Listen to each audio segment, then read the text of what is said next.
오늘은 뜨거운 사연 하나 또 같이 해보겠습니다. 네.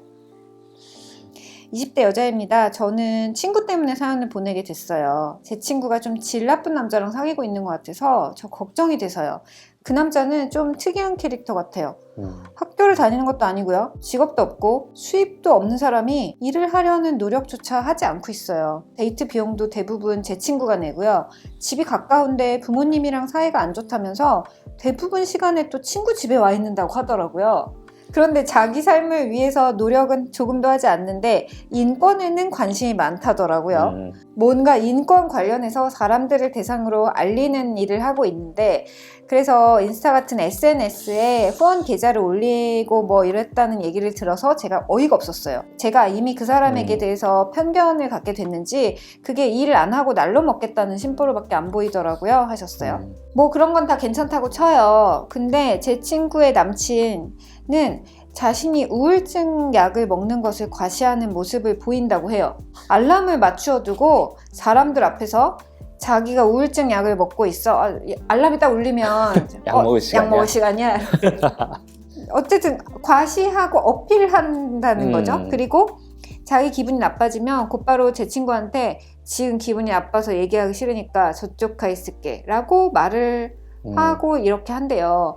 말 안 하고 나쁘게 구는 것보다야 낫다고 하지만 저는 이게 괜찮은 상황인지 잘 모르겠고 가장 쎄했던 점은요 이거예요. 제 친구의 남친이 친구한테 자기는 폴리아모리라고 밝히고 한번 해보자는 말을 했다고 하더라고요. 그래요, 뭐 그런 사람들 자체에 대해선 그럴 수도 있지라고는 생각하는데 그걸 악용하는 사람이 너무 많으니까 차마 그 남친이랑 폴리아모리를 한다는 친구를 응원해 줄 수는 없더라고요. 솔직히 너무 걱정됩니다.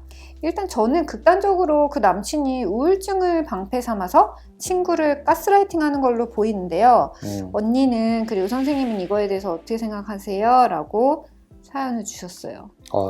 제가 일단 정리를 하면 일 안 하고 특정한 직업이 없는데 여친 집에 와서 뭔가 기거를 하는 거 거기까지는 그냥 정말 개인의 선택이라고 생각해요. 그럴 수 있죠. 그거 가지고 뭐 사람을 판단하기는 좀 어렵고 여기서 우울증 약을 먹는 것을 과시하는 것과 폴리아모리를 주장하면서 설득을 하기 시작했다는 점에 대해서 이건 전혀 괜찮은 포인트가 아닌 것 같아요.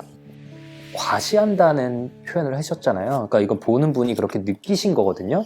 그냥 알린다가 아니라 과시한다는 분명히 또 다른 거잖아요. 진료실에서 가끔 이런 얘기를 들을 때가 있어요. 이제 제 환자분 중에 한 분이 진료 받는 거를 최대한 숨기고 회사에서 지내고 있었는데 어떤 분이 너무 괴롭히고 못 살게 굴어가지고 사실 난 진료도 좀 받는다 라고 얘기했더니 나 좀 마음이 요즘 힘들다. 나 그만 괴롭혀라 이거였던 그랬더니 거죠? 야 나는 약 먹는 우울증이야 이러면서 확 이제 과시하듯이 이렇게 공격받았다고 하더라고요. 종합해보면은 좀 자기애성 성격이 있지 않을까, 그러니까 나르시시스틱한 성격이 있지 않을까라는 생각이 들어요. 내가 너무 소중하고 그렇기 때문에 모든 걸 너가 다 알아서 이제 맞춰줘야 되니까 사실은 조금 그냥 내가 아픈 거 치료하고 있는 건 나만의 개인적인 영역인데 야 아프니까 건드리지 마. 약간 뭐 이런 느낌으로 접근하고 있다라는 그런 느낌도 그러니까 들고. 사실 그 자존감 좀 낮은 거를 오히려 반대로 이렇게 확 뒤집어가지고 오히려 과시한 듯이 내보내면서 자신의 낮은 자존감을 방어하는 경향이 있거든요. 이 사람도 좀 이러고 있는 거 아닐까 사실은. 저희 같은 일반적인 사람들은 예를 들어 내가 사랑하고 선택한 사람이 이런저런 부분들에 대해서 좀 단점은 보이지만 근데 이 사람이 또 좀 상처 잘 받을 것 같고 본인이 또 아프다고도 하고 이 사람을 이미 사랑하게 된 여자 입장에서는 내가 그래도 잘해주면 이 사람의 상처가 좀 극복되지 않을까라는 것 때문에 맞아요. 더 할 말을 못하게 되는 거죠. 그래서 저는 사실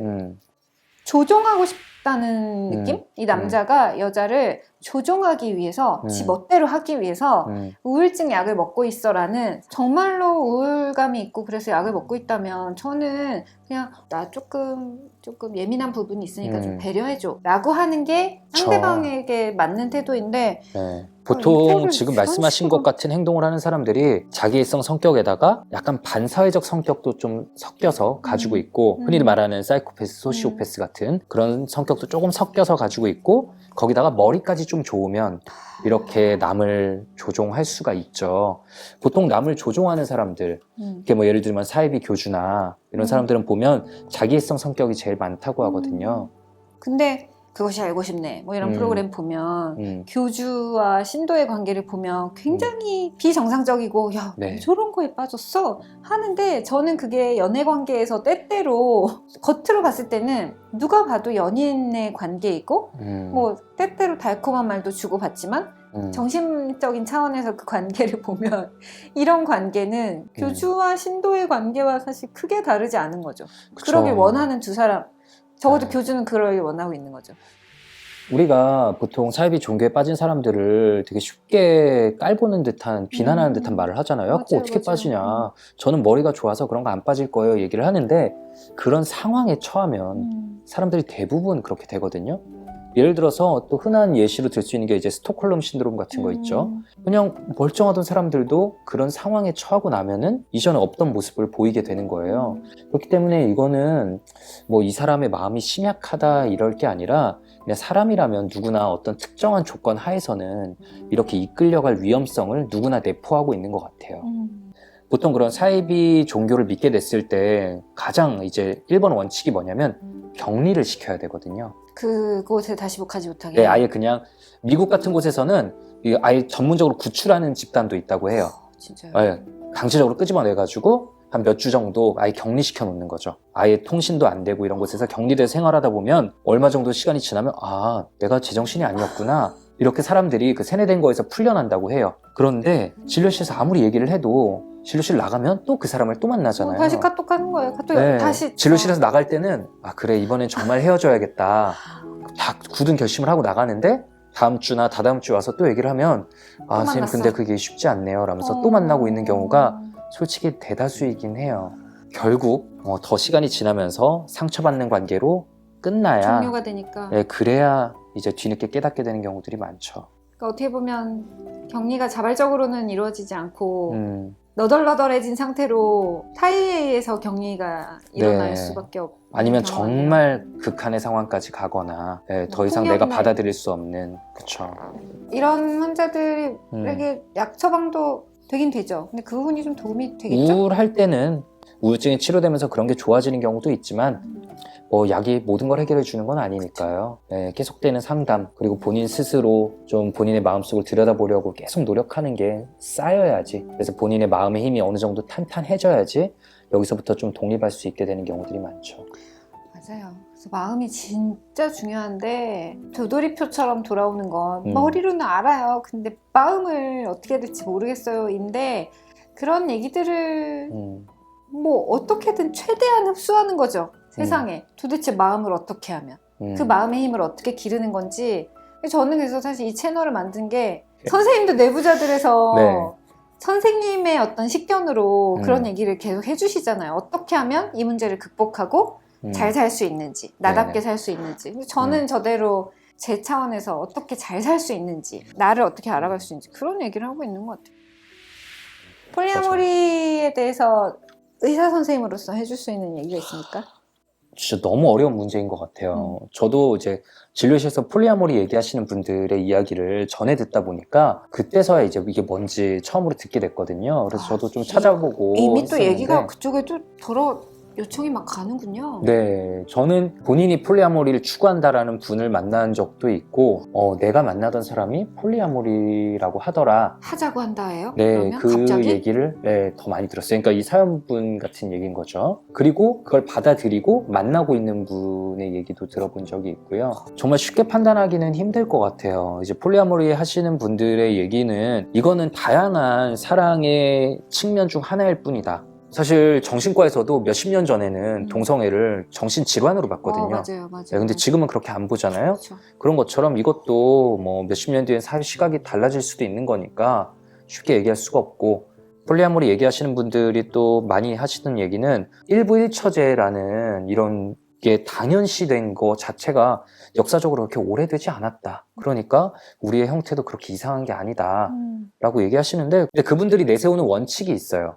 이거를 추구하는 사람들끼리 만나거나 아니면 누군가를 만날 때 처음부터 이걸 알려야 된다라는 원칙을 그분들도 반드시 지켜야 된다라고 얘기를 하는데 여기 사연에 나오는 분은 그 원칙도 지금 되게 어긴 거잖아요. 그쵸. 근데 많은 사연을 제가 폴리아모리에 대해서 들으면 항상 사귀다가 어느 정도 마음이 가까워지고 두 사람이 유일한 연인 사이가 된 다음에 그 다음에 꼭 사실은 점점점 이렇게 하면서 시작을 하잖아요. 저도 진료실에서 더 많이 듣는 게 그 이거 얘기거든요. 너무 비겁한 거 아니냐고요. 네. 그럼 뭐 어떡하라고. 제가 하는 방송 프로그램에서도 폴리아모리 사연이 처음 왔었을 때 네. 정말 그 막 실검에 뜰 정도로 어떻게 이런 거를 허락해달라고 할 수가 있냐. 말도 안 된다. 그리고 정말로 상대방에 대한 어떤 유일함.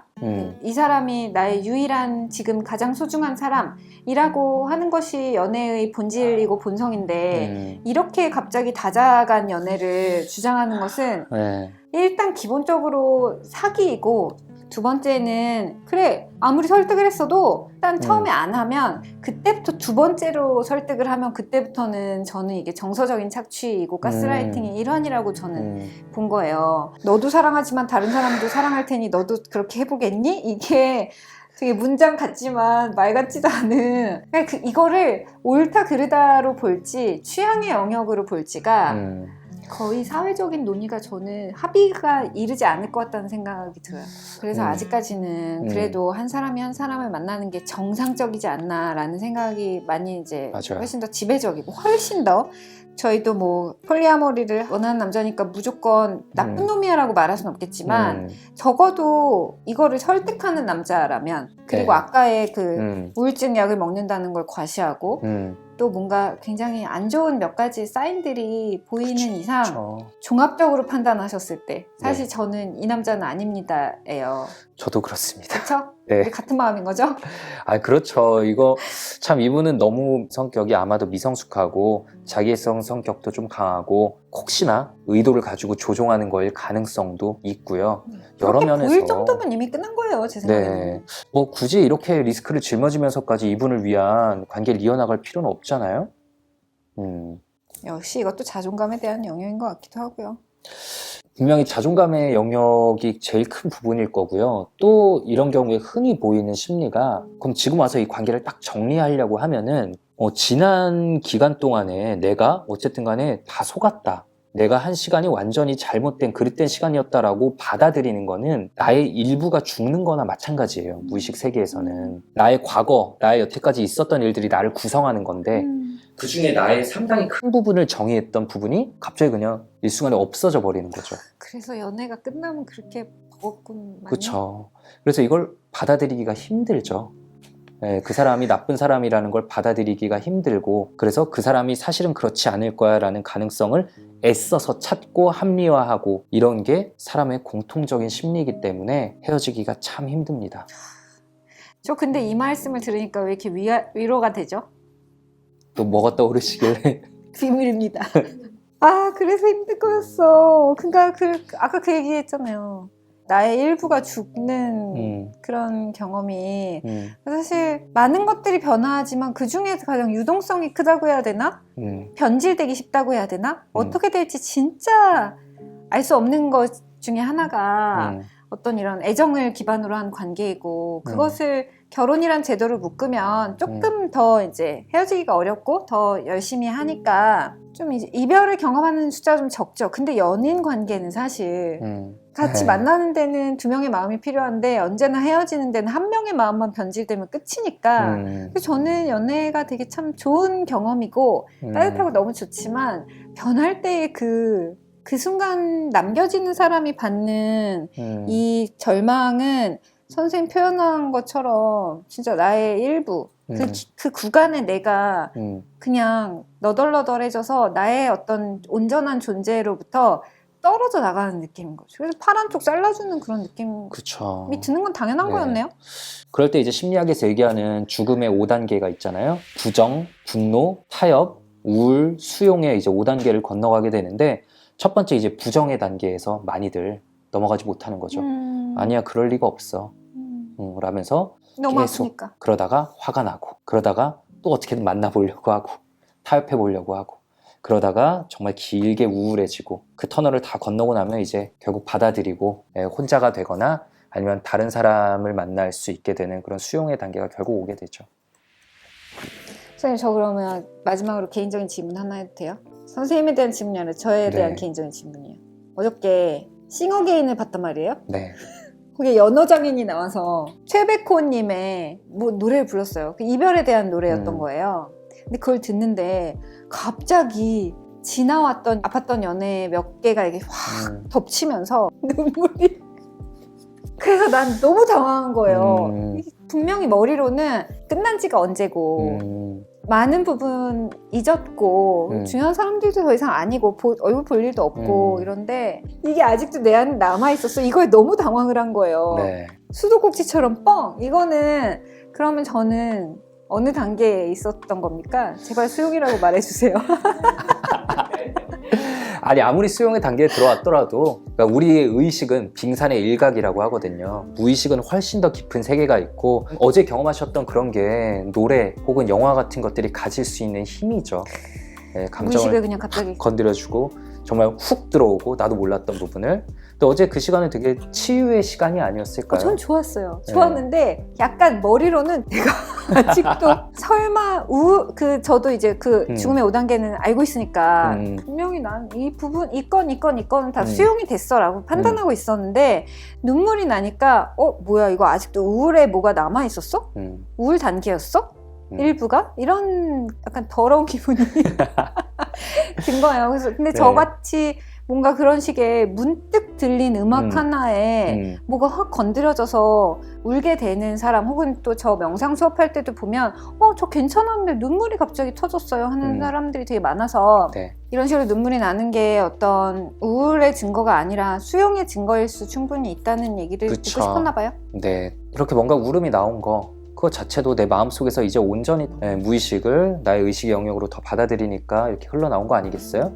예전에는 내 의식이 그 감정들을 받아들일 준비가 안 돼서 더 억누르고 있었다면 이제는 좀 준비가 됐으니까 더 열어준 거겠죠. 여지를 준 거겠죠. 더욱더 수용의 단계로 들어온 거라고 더 깊은 수용의 단계로? 네. 아싸. 너무 힘나는 말씀 감사합니다. 선생님하고 오늘 얘기하니까 일단 마음이 너무 편해지고 네. 저 사실 내부자들 구독하고 있는 거 아세요? 저 어떻게 알아요? 알려주셔야죠.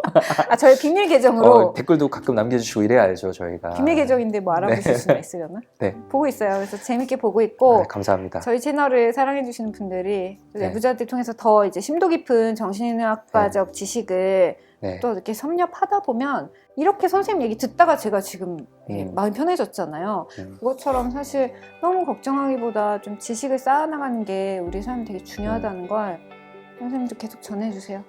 감사합니다. 또 마지막에 이렇게 깨알 광고를 해주셔가지고 다음에 꼭 저희 채널에도 뵙겠습니다. 네, 감사합니다. 감사합니다. 감사합니다.